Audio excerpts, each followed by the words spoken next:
Right, today, Chapter 6 of the Magic Treehouse number 1, Dinosaurs Before Dark. Chapter 6, Dinosaur Valley. Annie, look at this, Jack called. Look what I found. Annie had gone up to the hilltop. She was picking a flower from the magnolia tree. Annie, look, a medallion, shouted Jack. But Annie wasn't paying attention to Jack. She was staring at something on the other side of the hill. Oh, wow, she said, clutching her magnolia flower. She took off down the hill. Annie, come back, Jack shouted. But Annie had disappeared. Oh, brother, Jack muttered. He stuffed the gold medallion into his jeans pocket. Then Jack heard Annie shriek. Annie, he said. Jack heard another sound as well, a deep bellowing sound, like a tuba. Jack, come here quick, Annie called. Jack raced up the hill. When he got to the top, he gasped. The valley below was filled with nests, big nests made out of mud. The nests were filled with tiny dinosaurs. Annie was crouching next to one of the nests. Towering over her was a gigantic duck-billed dinosaur. Don't panic. Don't move, said Jack. He stepped slowly down the hill toward Annie. The huge dinosaur was waving her arms and making her tuba sound.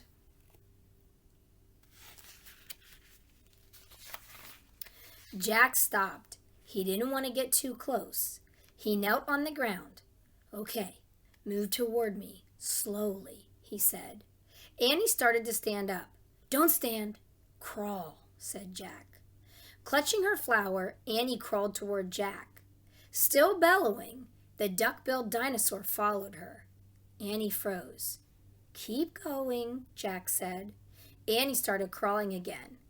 Jack inched farther down the hill until he was just an arm's distance from Annie. He reached out and grabbed her hand. He pulled Annie toward him. Stay down, Jack said. He crouched next to her. Bow your head. Pretend to chew. Chew? Said Annie. Yes, said Jack. I read that's what you do if a mean dog comes at you. She's no dog, Jack, said Annie. Just chew, said Jack. Jack and Annie both bowed their heads and pretended to chew. Soon, the dinosaur grew quiet. Jack looked up. I don't think she's mad anymore, he said. You saved me, said Annie. Thanks. You have to use your brain, Annie, said Jack. You can't just go running to a nest of babies. There's always a mother nearby. Annie stood up. Annie, don't, said Jack. Too late. Annie held out her magnolia flower to the dinosaur. I'm sorry I made you worry about your babies, she said. The dinosaur moved closer to Annie. She grabbed the flower from her hand. She reached for another. No more, said Annie. The dinosaur let out a sad tuba sound. But there are more flowers up there, Annie said. She pointed to the top of the hill. I'll get you some. Annie hurried up the hill. The dinosaur waddled after her. Jack quickly looked at the dinosaur babies. Some were crawling out of their nests. Where are the other mothers, Jack wondered. Jack took out the dinosaur book. He flipped through the pages. He found a picture of some duck-billed dinosaurs. He read the caption. The Anatosaurus lived in colonies. While a few mothers babysat the nests, others looked for food. So there were probably more mothers close by, looking for food.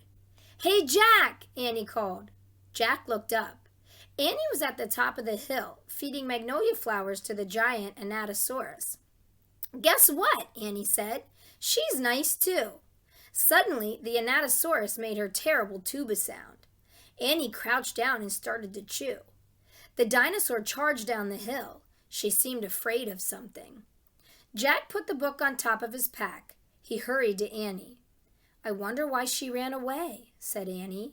We were starting to be friends. Jack looked around. What he saw in the distance almost made him faint. An enormous monster was coming across the plain.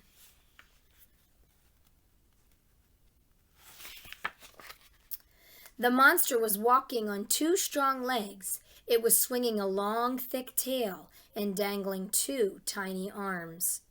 It had a huge head, and its jaws were wide open.